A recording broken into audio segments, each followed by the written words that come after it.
জি বাংলা চিরদিনই তুমি তুমি যে আমার ধারাবাহিকটি এই মুহূর্তে ক্রমশ জমে উঠছে। মূলত এই মুহূর্তে যখন অপু অপর্ণার বিয়ের পর্ব চলছে, আর এরই মধ্যে আর তারই মধ্যে নতুন প্রোমো প্রকাশ্যে এসছে। ইতিমধ্যেই আর্য অপর্ণার যে বিয়ের পর্ব হয়েছে তাতে দর্শক উচ্ছ্বসিত। কারণ এই বাংলা টেলিভিশনের সম্ভবত এই পর্দায় কোনো এরকম বিয়ে হলো যেখানে প্রতিটি রীতিনীতি সুষ্ঠুভাবে এবং সম্পূর্ণভাবে দেখানো হয়েছে।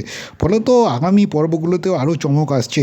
যে নতুন নতুন প্রোমো প্রকাশিত হয়েছে, সেখানে দেখা যাচ্ছে যে ধারাবাহিকে যে বিয়ের পর বউ নিয়ে সিংহরায় বাড়িতে ফিরেছেন আর্য।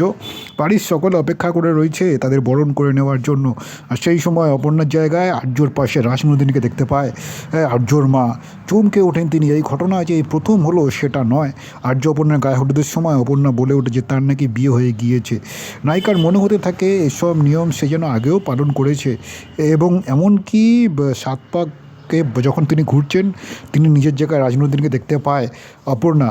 মাথা ঘুরে যায় তার। এবার সেই একই ঘটনা সাক্ষী থাকলো তার শাশুড়িও। কেবল এতটুকুই নয়, এদিন গৃহপ্রবেশের সময় যখন দুধে আলতার থালায় পা ডোবাতে যায় অপর্ণা, দুধ গরম থাকার কারণে পা পুড়ে পর্যন্ত যায়। চেঁচিয়ে উঠেছে।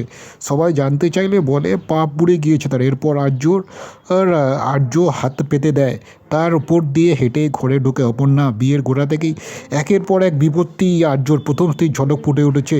সামনে তাদের জন্য কোন বিপদ অপেক্ষা করছে এখন সেটাই দেখার। রাজনন্দিনীও বা কীভাবে প্রবেশ করে এই ধারাবাহিকে, এবং সেটা দেখার জন্য দর্শকরা তুমুল আগ্রহের সঙ্গে অপেক্ষা করছেন। আর এদিন এই প্রকাশ্যে আসতেই বহু মানুষ বা বহু দর্শক নিজেদের মতামত জানিয়েছেন। এর আগেই বহু দর্শক বলেছিলেন যে যেভাবে সমস্ত বিয়ের আচার আচরণ পালন করা হচ্ছে এই ধারাবাহিকে, একেবারে প্রথম থেকে সেই গায়ে হলুদ হোক, মেহেন্দি থেকে শুরু করে হোক, বিয়ের প্রতিটা রিচুয়াল বা রীতিনীতি এমনভাবে দেখানো হচ্ছে তাতে তারা উচ্ছ্বসিত।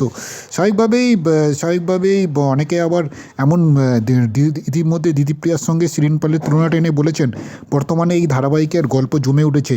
আর শিরিন যত দিন যাচ্ছে তত নিজের চরিত্রের সঙ্গে যথেষ্ট বানিয়ে নিচ্ছেন এবং যথেষ্ট ভালোভাবে কাজ করছেন।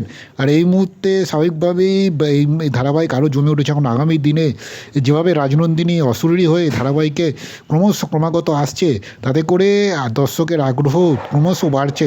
আগামী দিনে কি হতে চলেছে এই ধারাবাহিকের সকলের নজর তো থাকবেই।